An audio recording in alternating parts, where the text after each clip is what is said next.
Hi everybody, it's Alex, and today we've got maybe not the most fun topic, but something that has been a little bit interesting to me. As you may have seen last video, we discussed Trinity, the text-based adventure game by Brian Moriarty during his days at Infocom, and the whole of that game kind of deals with the bomb. The Hiroshima bomb, and the a whole bunch of other ones that blew up all over the course of time and space, right? And the sorry, I'm just checking my microphone. Bomb trauma, or this fear of living constantly under the threat of nuclear war, nuclear Armageddon. As I hate when people talk like that, but I'm only 25. I was born in 2000, right? So I'm like a whole generation removed from the trauma of growing up and dealing with the bomb, right? By the time we got to my childhood, obviously 9/11 was the main event, the huge thing, and then there was a bunch of stuff going on, dealing with the internet, and how the world had changed from that. But I think we've seen a lot. I guess that the new fear in our society, it was split between climate change, global warming, and now I guess it's been moved over in some capacity to the AI singularity apocalypse of what happens there. And I just wanted to think through this idea that all of the we're talking going back at least 80 years, right? We have just this constant string of species-wide, not quite psychosis, because some of these things are very, very real, very, very dangerous, right? But species-wide fear of these great catastrophes and global problems, right? And we saw. We've certainly seen some of them actually realized. We have that 9/11 global terror, right? You have COVID, global, or I guess pandemic, it's in the name. But these things have happened in bits and pieces, and yet here we still are. But I think nothing.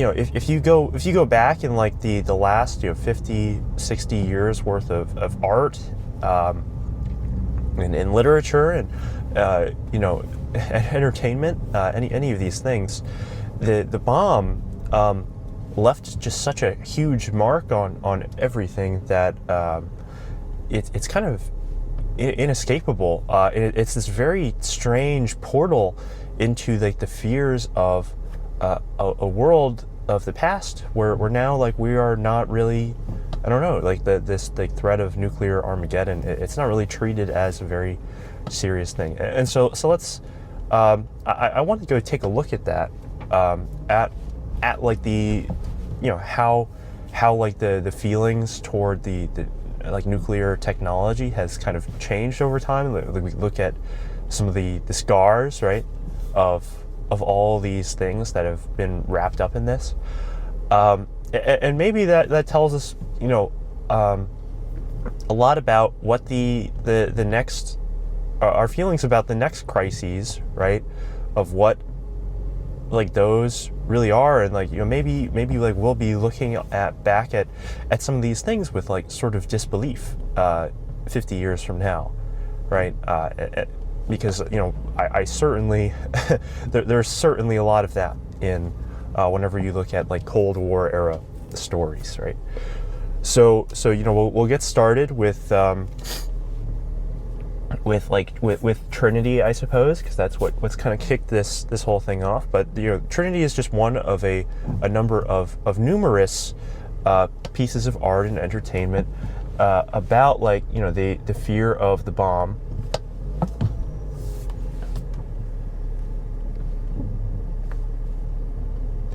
And that treating like this threat of World War III, of global catastrophe between the U.S. and like the Soviets, of just flinging full nuclear exchange, right? This is something people were going to were like getting traumatized by, just like random people were would wake up in the middle of the night, and this is like a regular daily part of their lives, is to think of this. And you have a lot of media spawns out of this kind of belief, right? You have all of these like post-apocalyptic things, like like a Fallout, for example, is the post-nuclear exchange world, and you have all of these you have all this commentary about like the governments kind of at the time, and like about the I guess in Fallout it's more like the U.S. and China, right? As well as like some stuff about like the Vault-Tec Corporation itself, but it's like obviously strongly they're just posing that that setting of the post-nuclear exchange. We're making some sort of statement here, right? that this is something that will happen, or that very much could happen, and like if you look at like a Metal Gear Solid, sorry these are all video games right now, but like a Metal Gear Solid, very much also I think from the Cold War generation, Kojima, you see just like the main threat is just like nuclear powered Evangelion, right? With the ability to like deliver nukes intercontinental, like with alarming speed, right? There's also like some other stuff going on with computers, and with like the targeted like all this like genome stuff, which was I think gaining in relevance quite a bit at the time, right? But like the nuke thing is still I think pretty core to Metal Gear, and there's like a lot of just very blatant political statements about like denuclearization, disarmament, right? That this is like the main setting of that game is all wrapped up in these things. We can go on down the list and continue to give examples. I think like of from comics, like obviously Watchmen is a huge one, where this is like the whole premise of the book is just being minutes away from the full nuclear exchange, and that is what necessitates all this great evil to be done in order to bring like the U.S. and the Soviet Union together as allies against a common enemy, right? And like that, like all of that, and then just trickles down into I think it's just like a general anti-nuclear everything sentiment, right? It's all bundled up together. Even though it's a technology, there's a fear that this technology has been weaponized already, but that is like I guess like the easiest conceptual thing for people to understand, because like probably there was some risk. I don't think we know like what exactly it was, but there was some risk of maybe like nuclear exchange in all these different places, right? But like I think it went so far as to and now we look back and think, perhaps we shouldn't have been so hasty to close all the nuclear power plants and pull all this money out of the development of that technology, because that is like that is the next thing that could be used to keep our power increase going, and frankly probably if the next crisis is like a climate change, then that is one of the things that actually stops that. But it's interesting because the nuclear power and like the fear of that is it was bundled into this fear of climate change and pollution. You know, like it had the idea of like all this radioactive waste and runoff, contamination, all this stuff. And all you have to do to look at like the pop culture sentiment of something like that is like, you know, just like look at The Simpsons, where Mr. Burns is like this comically, you know, evil guy who just has no care for the, you know, the people of like the Springfield town, right? He's running the big nuclear plant. He's just the villain in basically every sense of the word. You know, when he is providing like, you know, most of the town's economy, it seems, and energy draw, and yeah, I guess like maybe they have some bad dumping practices, but it's interesting when you like take a look, and that is what people understand and have thought about these things. But if they, you know, the reality of the technology is that it is now much more clean than any of these other options. But you know, people have been basically working against like like generational propagandizing to believe the opposite, and now it's only now with like very fresh sets of eyes and you know, like just this huge reevaluation that you see it like a broader mainstream push towards nuclear energy now. It's very interesting, and so let's go like all the way back up. Our current crisis, as we see it, is likely either this climate change thing, which, you know, I think has been falling in popularity quite frankly, because the thing that everyone is so consumed with thinking of is obviously is obviously the AI stuff, right? Of like you just like walk around. You know, I'll just like walk into a random comic book store, as I do, and the guys there, like, it'll be just some like middle-aged guys are talking about, you know, like, oh no, we got to be nice to ChatGPT because we have to be worried about when the AI takes over, right?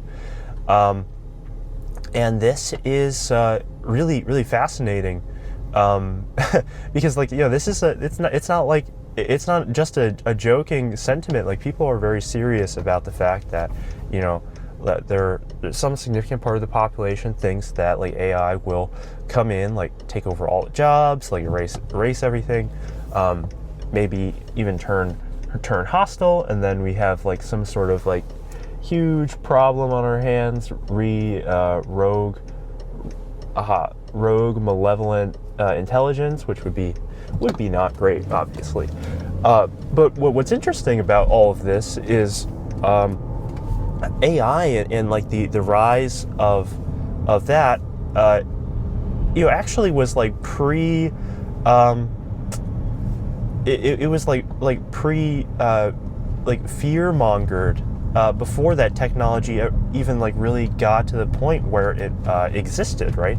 And I think, you know, all you have to do is like look back at like the 80s and the 90s, right? Like, you know, some of the most popular media franchises were like, it's like Terminator, and everybody draws these comparisons between like AI today and Skynet all the time, right?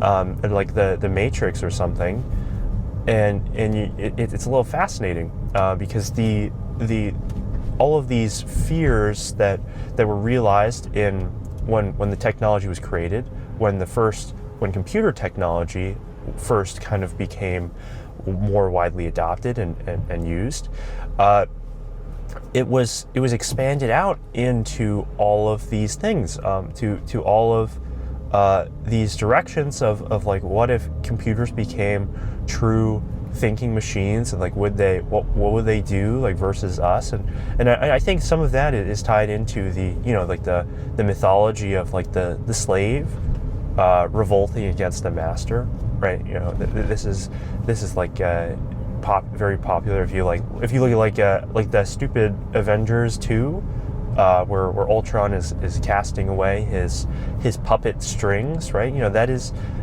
someone like, you know, getting his autonomy, right?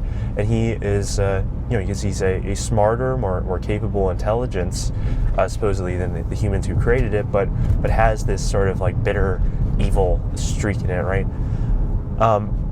And so it's become this like very deeply ingrained part of like the we'll call it the collective consciousness, for lack of a better word.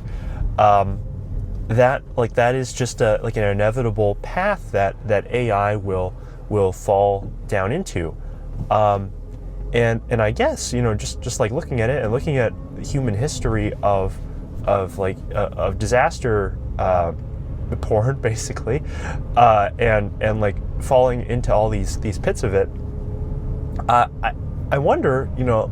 And like, you know, cards on the table, I've definitely been afraid of like what will happen with AI too, and you know, I have all my questions and doubts, and like there are very real concerns with all of these things, but like, you know, it's interesting because, you know, like even you know, something as ingrained as the story of the revolt of the creation against the creator, I guess that's more close, is, you know, has made us like pre-frame this thing and pre-spend a whole bunch of money and time and resources into doing all these like containment efforts against AI, and security, and trying to like design all these things into it, and it's interesting because like and like it's also been used as like a marketing tool, where it's like every single chatbot release is like, you know, oh, it's so powerful, we think it's gonna like end the world, or you know, you see posts on Twitter, it's like, you know, programming is done with the release of ChatGPT 3.0.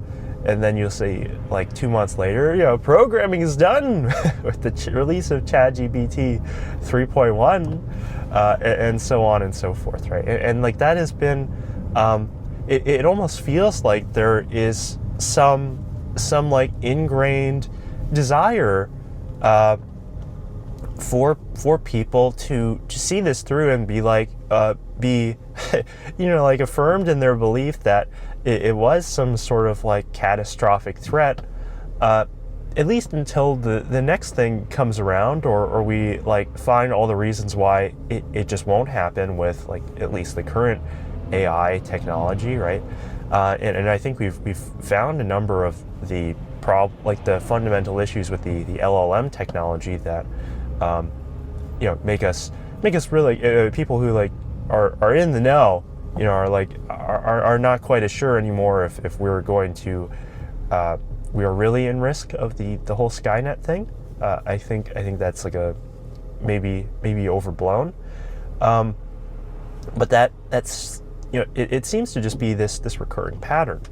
And if we take that like a step deeper, even, you know, you can look at all of these like ancient cultures and societies that they all have some kind of like apocalypse, right? Apocalypse story of like, what is the end? Like, what are the things that will finally do us away in the end, right? Of like, you have the Fimbulventer, the endless winter in the Norse mythology, right? You have you know, Revelations obviously is like the end of days for Christianity. You had that like Mayan 2012 calendar apocalypse that was supposed to happen, right? And you could keep on going and going and going.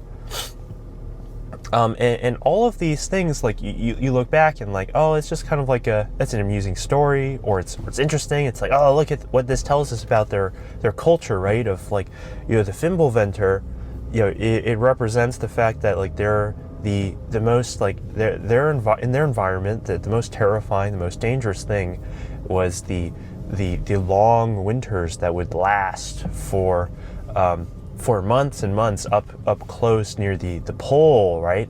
And so the worst thing that they could imagine, like with the greatest amount of like cultural impact, was this idea of like, what if that just never ended? If the sun was consumed and we were trapped in ice and snow and darkness for forever and ever.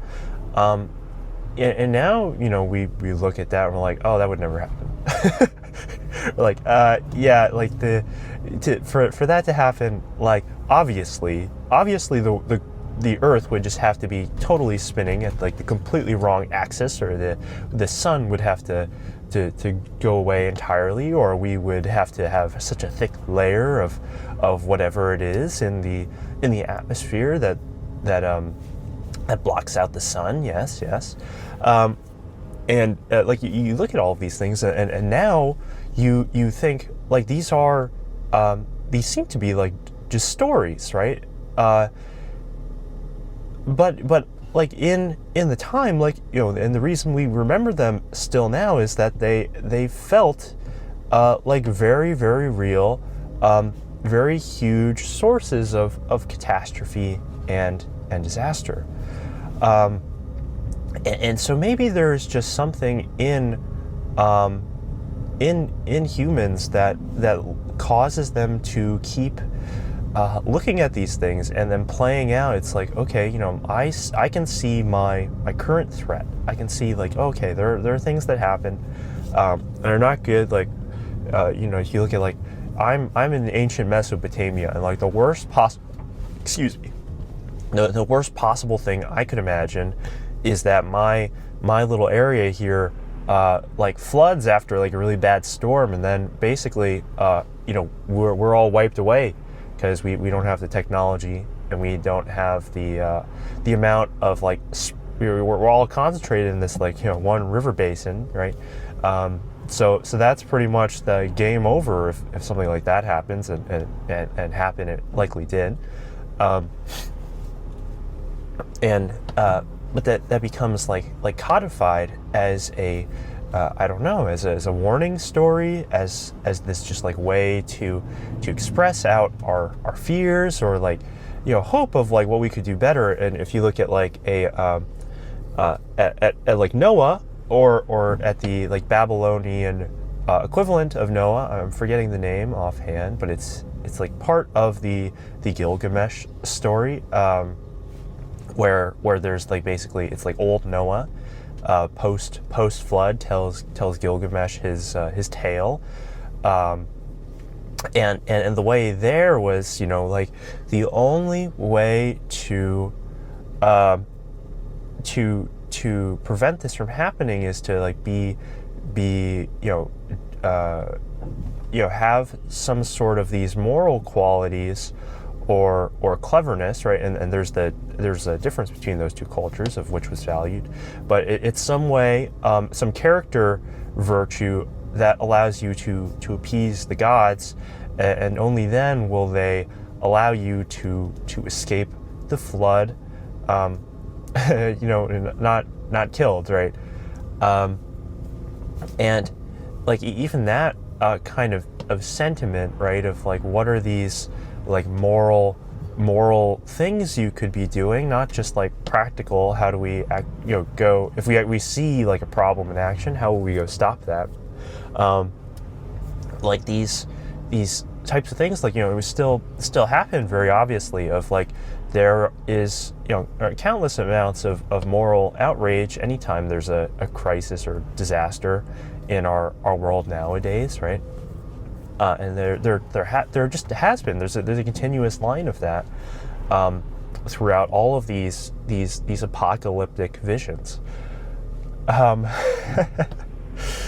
I guess what I'm trying to like piece together here, because today's like a thinking through it episode of I've felt these things before. I have felt like totally frightened. I think I remember when when ChatGPT was like first dropping, and we had like the very first big update to it, and it was like, oh, ChatGPT can one-shot web development and just come up with a web page, and like you're basically done.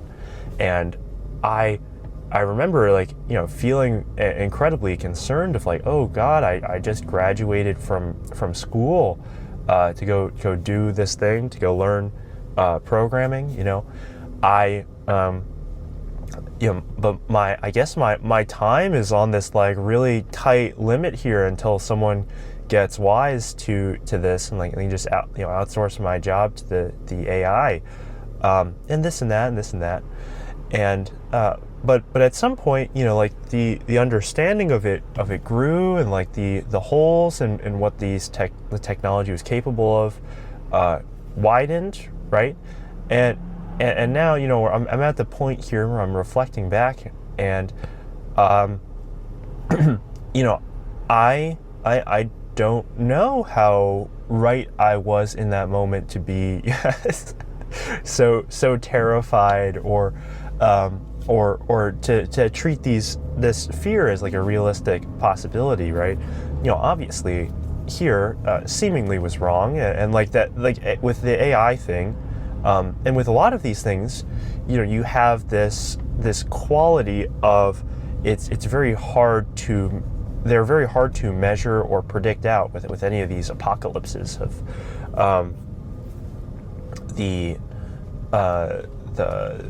with like the AI. It's like, oh, you know, but it keeps getting better, and the next time it might be so good that it just does everything, right? And that was the pitch, and that continues to be the pitch from a lot of the big companies that are invested in producing the AI, because like that is also how they're kind of preying on that fear, and of what would happen if investor missed the boat on that opportunity, on that ride of being having some ownership stake in AGI, right? And like, oh God, like what do I do?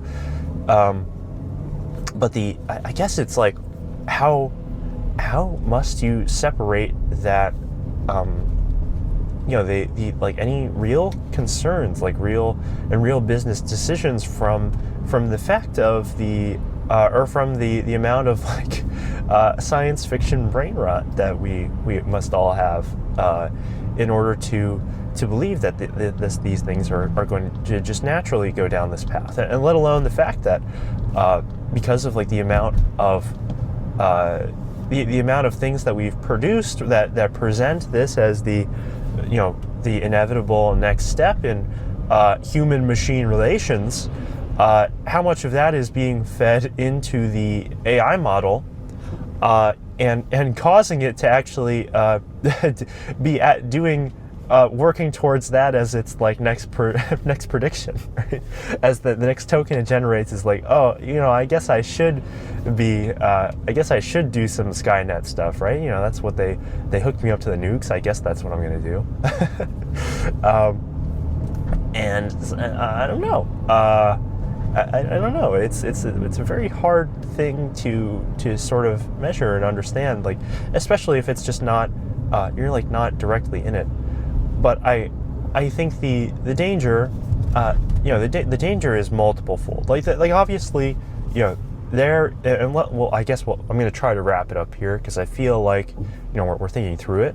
You know, it's been an interesting one, but I think we gotta come to some conclusion here. You know, obviously there is some danger in the technology itself, in any new technology, right? And when the technology becomes that big, where it can have and does have like a global impact, a global, you know, effect on the entire species, then like the amount of leverage that technology has to have potentially ill effects is obviously very, very great. Yeah, so we are not discounting that in its entirety. We're just simply asking, is it like, you know, reality that is the natural conclusion of these things? and in that, and there's some sort of inevitability in that, and that I don't know. But so that's like the first. Like that's our concern. There's also the concern of like, okay, we have we pump the brakes and do all these things in order to limit the technology, to have it grow in kind of like a more constrained, thought out way, and obviously there are the dangers in that are numerous and myriad. Of like people are very, very bad at trying to pre-engineer and pre-plan like incredibly complex, novel things. Like we still after 5,000 years don't really understand. we like don't know how to do like a central planning economy, right? So it's like, would we know how to like really develop the AI, like bits and pieces, figure it out, do all this research and stuff in here.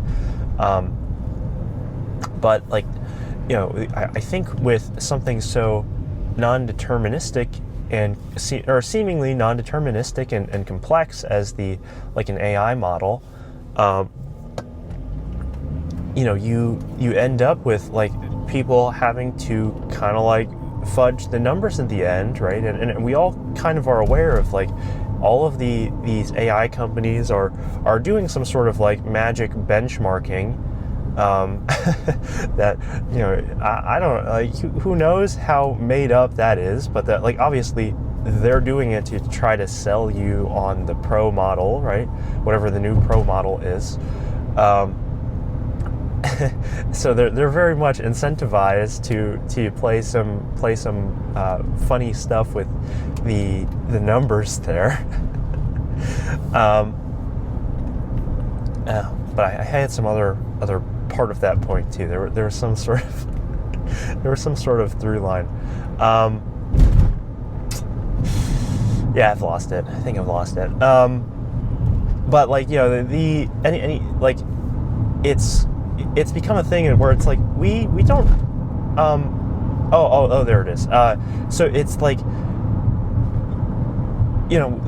like there's no the objective ways, quote unquote, that have been come up to like measure like these models' performance.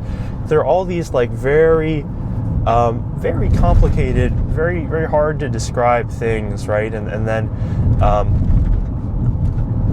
like it just boils down into like, oh look, all right, so I'm Claude, I'm Anthropic. Yeah, look at my new model. Like it's like, I'll show you, my benchmark is this number here. Look how big this number is. You don't really know what the number is. Most of the people don't know what the number is, but look, oh, and here's the number of our next model. Oh, look at that. Look, it's even bigger than this one. And it's so much bigger than everybody else's models. Like, how is that possible? How are they whooping so much ass? And it's like, yeah, I don't believe you. I don't know what the hell you're smoking. But like someone's got to explain what these numbers are actually supposed to mean, and how that actually is translating out into real world like differences between any of these products. Because frankly, it's hard to tell. It's hard to tell a lot of the time. But like a lot of people who are very bought in also are like go all in on like that. Oh yeah, like this model is really good for coding, and this one is really good for drafting messages, and this one is really good for like and so on and so forth. And that, like, I think really at some point is also like just the like clearly just no one understands the technology. Like it feels so much like people looking at the stars and trying to discern like how if their moral virtues line up with their deity's will, and whether that will bring them through the flood or not, right? It's very it sounds very unscientific to me. when I hear statements like that. But yeah, all right. So we're gonna wrap it up here. I think our current batch of AI technology, very very impressive, very interesting, and it's gone through this entire cycle already of like of all these like apocalypse and doomerism things. Because I think like we kind of saw a lot of them out whenever computers kind of arose, and some of them are also just tied very deeply into the human, like the human mind of like your children, your creation supplanting you, and all of these things like that, right? But like if we were to look at history, for humanity, not we're still here. No apocalypse yet that has just wiped everybody off the map. The dinosaurs, I guess they did have one. We can be pretty. we can like all be on board with that. And I guess there were some other historical apocalypses with like back like in millions of years ago, right? Of like massive species extinction. But it's just interesting that humanity has been thinking about the end for so long, and I think that's very natural to think about. It's just like the death on like a global cultural scale, right? But here we still are. Here we still are, and I don't know like how if the worrying, if like the presupposing everything is going to kill us and destroy us, has that helped us or hurt us from using all of these technologies to their greatest potential? And probably there is some balance. I think with the more dangerous the technology, like you must err somewhere on that side, but then like of course someone out there is not, and that all it takes is like that one guy who is just going all in with the thing to come up with the way the next way to unlock it, and then that just becomes dominant, and then so what was everybody else doing? that's my personal little fear there.